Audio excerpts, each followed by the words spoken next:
Marc-Olivier Strauss-Kahn, bonjour. Bonjour. Vous êtes directeur général honoraire de la Banque de France et président du conseil scientifique de Citeco. Citeco, la cité de l'économie. Alors c'est le sujet dont nous allons parler justement. Est-ce qu'on peut mettre l'économie au musée? Alors pas dans un musée poussiéreux, mais dans une cité éducative, interactive et ludique comme Citeco, oui. Alors est-ce que ça veut dire qu'il y a un véritable besoin d'éducation économique en France? Il y en a un. Les Français s'intéressent à l'économie, ils le disent, mais 70% des sondés disent aussi qu'ils comprennent mal l'économie. Et de fait, ils répondent moins bien que nos voisins européens à des questions de base, par exemple, qu'est-ce que c'est que l'inflation? Il y a aussi les tests PISA. C'est des tests qui sont peut-être critiquables, qui sont faits par l'OCDE et qui nous classent en dessous de la moyenne des autres pays de l'OCDE.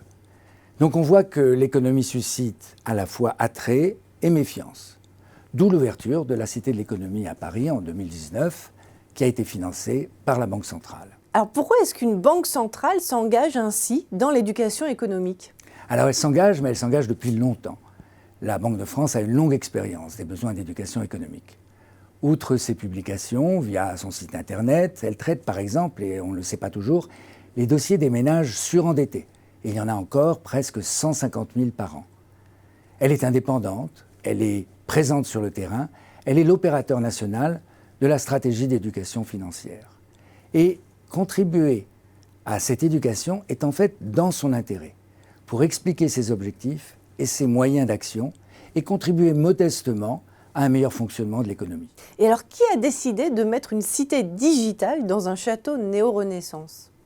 Alors, en 2005, Christian Noyer, qui était le gouverneur à l'époque, et moi-même, nous visitions à Mexico un couvent restauré par la Banque centrale de ce pays pour devenir le premier musée interactif d'économie.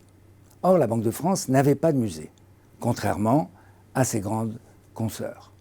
Et donc, ainsi est née l'idée de faire Citeco, le premier musée digital d'Europe, élargi de la monnaie à l'économie. Il se trouve que la Banque de France devait restaurer une ex-succursale de style néo-Renaissance, vous l'avez dit, et qui est classée monument historique. C'est magnifique. Et plutôt que de la vendre, la Banque de France l'a rendue accessible à tous et l'a digitalisée, car c'est la façon d'attirer les jeunes, notre cible privilégiée. Quels principaux obstacles avez-vous dû surmonter, car j'imagine qu'il y en a eu? Il y en a eu beaucoup, je vais en citer deux.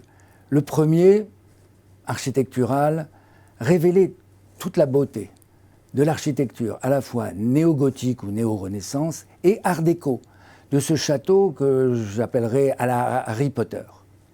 Et puis le deuxième défi, et qui est le défi majeur pour l'économiste, c'est concevoir un parcours permanent et pédagogique, donc simple, sans être simpliste. Le but, c'est de donner envie d'en savoir plus. On ne peut pas tout expliquer en 2 heures de visite. Donc un conseil scientifique, indépendant, nous a aidés à choisir le contenu des 12 heures potentielles de visites, de jeux et de vidéos. Alors justement, comment est-ce que vous avez fait? Quelles ont été les méthodes utilisées pour arriver au contenu actuel? Alors je vais vous donner 3 exemples. La pluralité des vues en économie, l'appui sur les enseignants et la digitalisation. La pluralité des vues, c'est essentiel. Il n'y a pas qu'une seule vue en économie, et donc elles sont pas toutes présentées, mais beaucoup, y compris celles de la Banque de France, grâce aussi aux divers profils des membres du conseil scientifique. Et je vais prendre un exemple emblématique et pour moi un peu émouvant. La fresque synthétisant l'histoire des pensées économiques, et non pas de la pensée économique, a été complétée par une rubrique concernant les utopistes, et c'est à la demande de Bernard Maris, juste avant son assassinat à Charlie Hebdo en 2015. Alors deuxième exemple, l'avis des enseignants. Il a été pris en compte, ils ont participé à des groupes de travail et ils accompagneront leur classe dans la visite.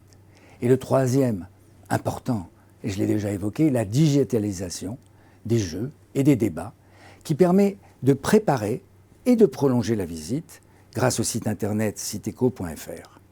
Comme ça, c'est vrai aussi dans le musée lui-même, le public peut toucher un vrai lingot d'or en lisant sur écran sa dernière valeur de marché.